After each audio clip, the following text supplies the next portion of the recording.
प्रिय मित्रों, आज हम लोग कक्षा 12 बायोलॉजी से भारत में हॉट स्पॉट यानी तप्त स्थल के बारे में पढ़ेंगे। प्रश्न पूछा जाता है कि हॉट स्पॉट यानी तप्त स्थल से आप क्या समझते हैं और भारत में कितने तप्त स्थल हैं, उनका वर्णन कीजिए। तो बात करते हैं हम कि संसार में मेगा डाइवर्सिटी वाले कुछ ऐसे क्षेत्र होते हैं जहां जंतुओं तथा पादपों की जातियां अधिक संख्या में पाई जाती हैं। तो इस बात को ध्यान देंगे, यह मेगा डाइवर्सिटी की परिभाषा बता रहा है कि संसार में मेगा डाइवर्सिटी वाले कुछ ऐसे क्षेत्र हैं जहां जंतुओं तथा पादपों की जातियां अधिक संख्या में पाई जाती हैं। यानी हम यह कह सकते हैं कि जिन क्षेत्रों में जंतुओं तथा पादपों की जातियां अधिक संख्या में पाई जाती है उन क्षेत्रों को हम मेगा का मतलब होता है विशाल, बड़ा, मेगा डाइवर्सिटी कहते हैं। लेकिन उनके विनाश की संभावनाएं अधिक होती हैं क्योंकि मानव की जो प्रक्रियाएं हैं अपनी आवश्यकता को पूरा करने के लिए, इसके वजह से यह क्षेत्र खतरे में पड़ जाता है।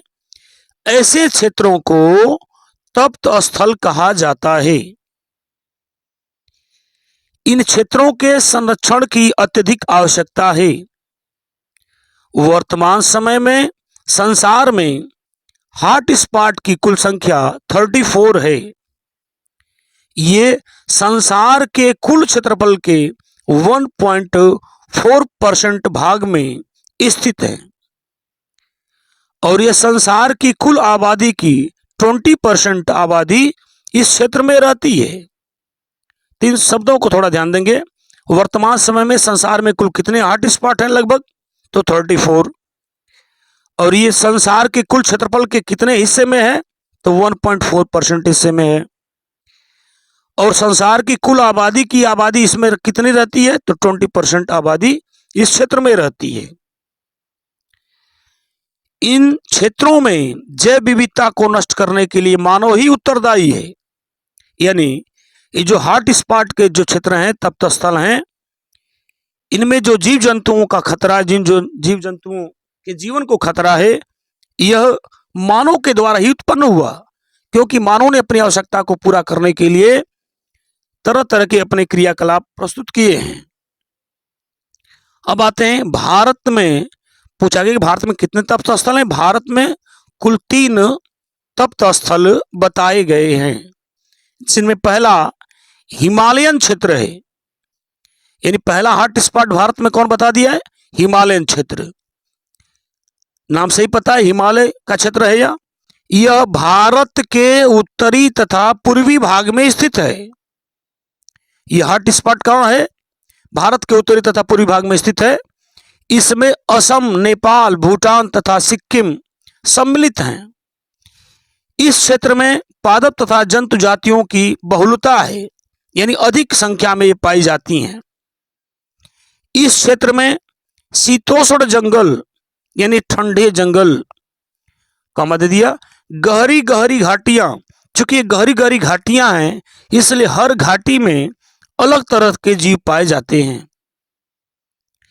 तो इस क्षेत्र में शीतोष्ण जंगल पाए जाते हैं, ठंडे जंगल, गहरी गहरी घाटियां पाई जाती हैं, जिससे हर घाटी में अलग अलग जीव जंतु पाए जाते हैं। पुष्पी पादप पाए जाते हैं जिसे हम आवृतबीजी पौधे कहते हैं। यहाँ सरीसृप जंतुओं की अनेक प्रजातियां पाई जाती हैं। अब आते हैं पश्चिमी घाट तथा श्रीलंका की बात करते हैं, जो दूसरा तप्त स्थल है। यह भारत के पश्चिमी तट के साथ, पश्चिमी तट कहने का मतलब क्या है? समुद्र तट से है। यह भारत के पश्चिमी तट के साथ यानी समुद्र तट के साथ लगभग 1600 किलोमीटर का क्षेत्र है। इस क्षेत्र में कर्नाटक, महाराष्ट्र, केरल, तमिलनाडु का समुद्र तटीय क्षेत्र शामिल है। यानी जितने भी ये नाम बताए जा रहे हैं इन सब के जो समुद्र तटीय क्षेत्र है वो इसमें शामिल होते हैं। इसमें सदाबहार जंगल पाए जाते हैं, यानी एवरग्रीन प्लांट्स जिसे कहते हैं, एवरग्रीन यानी सदाबहार जंगल पाए जाते हैं।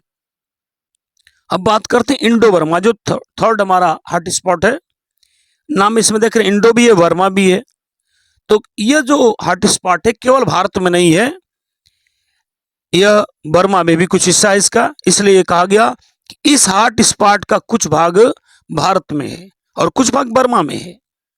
तो इस तरह से भारत में कुल 3 हॉट स्पॉट बताए गए हैं। उम्मीद करते हैं बात आपको भली भांति समझ में आ रही होगी।